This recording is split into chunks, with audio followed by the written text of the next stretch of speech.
ಮಾಜಿ ಸಹಕಾರ ಸಚಿವ ಕೆಎನ್ ರಾಜಣ್ಣ ತರಾನೆ ಸಿದ್ದು ಮಗನಿಗೂ ಕೂಡ ಗೇಟ್ ಪಾಸ್ ಕೊಡುತ್ತಾ ಹೈಕಮಾಂಡ್.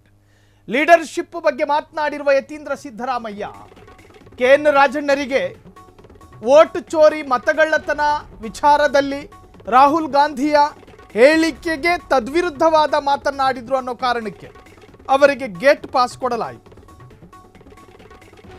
ಸೊ ಅದೇ ತರಹ ಯತೀಂದ್ರ ಸಿದ್ದರಾಮಯ್ಯ ಆಡಿರ್ತಕ್ಕಂತಹ ಪೊಲಿಟಿಕಲ್ ಸ್ಟೇಟ್ಮೆಂಟ್ಗೂ ಕೂಡ ಹೈಕಮಾಂಡ್ ಆಕ್ಷನ್ ತೆಗೆದುಕೊಳ್ತಾರ? ಊಹೆ ಮಾಡಿಕೊಳ್ಳೋದಕ್ಕೂ ಸಾಧ್ಯ ಇಲ್ಲ. ಅದಾಗುತ್ತೆ ಅನ್ನೋ ವಿಚಾರ ಬಿಡಿ, ಕಲ್ಪನೆಗೆ ತೆಗೆದುಕೊಳ್ಳೋದಕ್ಕೂ ಸಾಧ್ಯ ಇಲ್ಲ. ಎಲ್ಲಿಯ ಸಿದ್ದರಾಮಯ್ಯ, ಎಲ್ಲಿಯ ಕೆಎನ್ ರಾಜಣ್ಣ, ಎಲ್ಲಿಯ ಯತೀಂದ್ರ ಸಿದ್ದರಾಮಯ್ಯ? ಈಗ 2028ರ ಲೀಡರ್ಶಿಪ್ ಬಗ್ಗೆ ಚರ್ಚೆ. ಕಾಂಗ್ರೆಸ್ನಲ್ಲಿ ಮತ್ತೆ ಮುನ್ನೆಲೆಗೆ ಬಂದ ಲೀಡರ್ಶಿಪ್ ಫೈಟ್. ಪದೇ ಪದೇ ಲೀಡರ್ಶಿಪ್ ವಿಚಾರ ಮುನ್ನೆಲೆಗೆ ತರ್ತಾ ಇರೋ ಸಿಎಂ ಪುತ್ರ. ಉಳಿದವರು ಸುಮ್ಮನಾದರೂ ಮಾತು ನಿಲ್ಲಿಸದ ಡಾಕ್ಟರ್ ಯತೀಂದ್ರ. ಯತೀಂದ್ರ ಕೊಟ್ಟ ಹೇಳಿಕೆ ಮುಳುವಾಗುತ್ತಾ? ಕೆಎನ್ ರಾಜಣ್ಣ ತರಾನೆ ಸಿದ್ದು ಮಗನಿಗೆ ಗೇಟ್ ಪಾಸ್ ಕೊಡುತ್ತಾ ಹೈಕಮಾಂಡ್? ಹೇಳೋದಕ್ಕೂ ಬರೋದಿಲ್ಲ. ಲೀಡರ್ಶಿಪ್ ಬಗ್ಗೆ ಮಾತನಾಡಿರುವ ಯತೀಂದ್ರ ಸಿದ್ದರಾಮಯ್ಯ, ಎಲ್ಲಿ ಲೀಡರ್ಶಿಪ್ ನೋಡಿ, ಉತ್ತರಾಧಿಕಾರಿ ಆಗ್ತಾರೆ ಸತೀಶ್ ಜಾರಕಿಹೊಳಿ ಅಂತ ಎಲ್ಲೂ ಹೇಳಲಿಲ್ಲ. ಗುಣಗಳನ್ನ ತಾಳೆ ಹಾಕಿ ನೋಡಿದ್ರು ಯತೀಂದ್ರ ಸಿದ್ದರಾಮಯ್ಯ.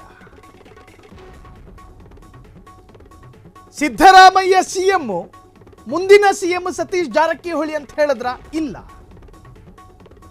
ಪಕ್ಷಕ್ಕೆ ಡ್ಯಾಮೇಜ್ ಆಗಬಹುದಾದ, ಪಕ್ಷಕ್ಕೆ ಮುಜುಗರ ತರಬಲ್ಲ, ಪಕ್ಷದ ಜಂಘಾಬಲ ನಡುಗುವ ಸ್ಟೇಟ್ಮೆಂಟು ಯತೀಂದ್ರ ಸಿದ್ದರಾಮಯ್ಯರದ್ದಾಗಿತ್ತ ಅಂತ ಕೇಳಿದ್ರೆ ಇಲ್ಲ. ಅವರ ವಿರುದ್ಧ ಯಾಕೆ ಕ್ರಮ ತೆಗೆದುಕೊಳ್ಳಬೇಕು ಹೈಕಮಾಂಡ್? ಇಕ್ಬಾಲಿಗೆ ಕೊಟ್ಟ ಶೋಕಾಸ್ ನೋಟಿಸ್, ಕುಣಿಗಲ್ ಶಾಸಕರಿಗೆ ಕೊಟ್ಟ ಶೋಕಾಸ್ ನೋಟಿಸ್ ನಂತೆ ಯತೀಂದ್ರ ಸಿದ್ದರಾಮಯ್ಯರಿಗೂ ಕೊಡಲಾಗುತ್ತಾ ಅಂತ ಕೇಳಿದ್ರೆ ಚಾನ್ಸಸ್ ಇದಾವೆ ಅಂತ ಹೇಳ್ಬೋದು. ಆದರೆ ಹೈಕಮಾಂಡ್ ಆಕ್ಷನ್ ತೆಗೆದುಕೊಳ್ಳುತ್ತಾ ಅಂತ ಕೇಳಿದ್ರೆ ಸಾಧ್ಯನೇ ಇಲ್ಲ. ರಾಜ್ಯದ ನಾಯಕರಿಗೆ ಡ್ಯಾಮೇಜ್ ಆಗಬಹುದಾದಂತಹ ಸ್ಟೇಟ್ಮೆಂಟ್ ಅದು, ಹೈಕಮಾಂಡ್ ನಾಯಕರಿಗಲ್ಲ. ಕೆಎನ್ ರಾಜಣ್ಣ ಕೊಟ್ಟ ಸ್ಟೇಟ್ಮೆಂಟು ಹೈಕಮಾಂಡ್ ನಾಯಕರೇ ಅಲ್ಲಾಡುವಂತಹ ಸ್ಟೇಟ್ಮೆಂಟು. ಹಾಗಾಗಿ ಅವರ ವಿರುದ್ಧ ಕ್ರಮವನ್ನು ತೆಗೆದುಕೊಳ್ಳಲಾಯಿತು. ವ್ಯಾಪ್ತಿ ಬೇರೆ ಬೇರೆ ಅಲ್ವಾ? ಕೆಎನ್ ರಾಜಣ್ಣ ಏನು ಹೇಳಿದ್ರು?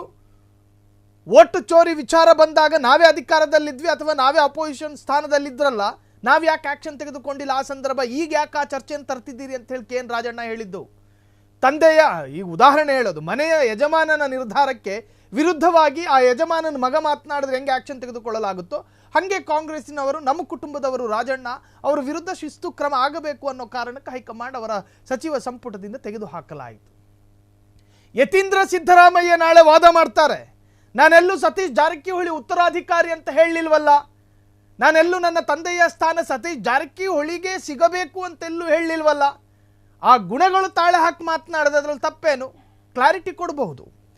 ಸತೀಶ್ ಜಾರಕಿಹೊಳಿಗೂ ಕೂಡ ಜನಪರ ಮತ್ತು ಸಮ ಸಮಾಜವಾದಿ ಸಿದ್ಧಾಂತಗಳಿದ್ದಾವೆ. ನನ್ನ ತಂದೆಗೂ ಕೂಡ ಸಮ ಸಮಾಜವಾದ ಅಥವಾ ಒಂದು ತರಹ ಪ್ರಗತಿಪರ ಚಿಂತನೆಗಳಿದ್ದಾವೆ. ಕಟ್ಟರ್ ಎಡಪಂಥೀಯ ವಾದ ಮತ್ತು ನಿರೀಶ್ವರವಾದ. ನೋಡಿ, ಸಿದ್ದರಾಮಯ್ಯನವರು ಸಾಕಷ್ಟು ಬಾರಿ ನಾನು ನಿರೀಶ್ವರವಾದಿ ಅಂತ ಹೇಳ್ಕೊಂಡಿದ್ದಾರೆ. ದೈವ ವಿಶ್ವಾಸಿ ಅಲ್ಲದೆ ಇರುವವನು.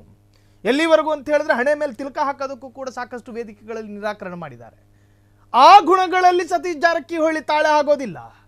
ಸತೀಶ್ ಜಾರಕಿಹೊಳಿ ನಿರೀಶ್ವರವಾದಿ ಅಲ್ಲ.